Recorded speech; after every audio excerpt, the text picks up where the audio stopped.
All right, so let's get caught back up. You move. So how much? I mean, you mentioned it before, and I don't want to make a huge factor out of it, but I know it's Mm. part of your story.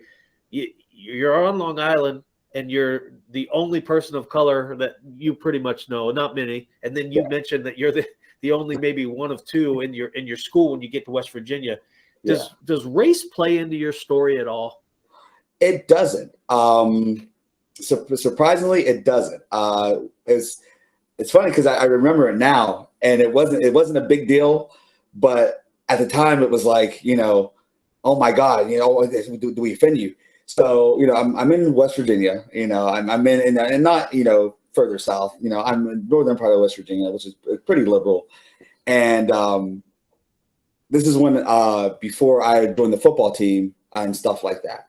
And there was an incident where a couple football players were, they had went across the river and was driving around with Confederate flags, on their truck, and not harming anybody, not calling anybody an N-word or anything like that. They were just driving around. They were just being kids. Yeah. And the head coach, Thomas Selly, that's his name. He's a cool guy. I loved him to death.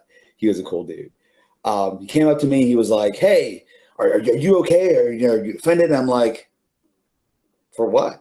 I was like, well, they're these kids, they're rednecks. I said, it doesn't bother me. Like that, they weren't chasing after me in the backwoods or they're trying to catch me. Right. They were just doing what they were doing. He goes, okay, well, I just wanted to make sure because you're the only black guy here. I was like, wow. That's it. I said, I didn't even hear about it until you said something to me about it. But it's never been, like I said, it's the way I carry myself.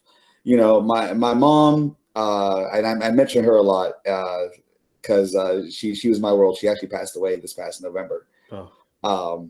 But she told me one time because she was watching. She was keeping my nephew, and he was going to Indian Creek, and she was like, I don't understand how you went 4 years in a school where you were the only black male, and never got called out your name.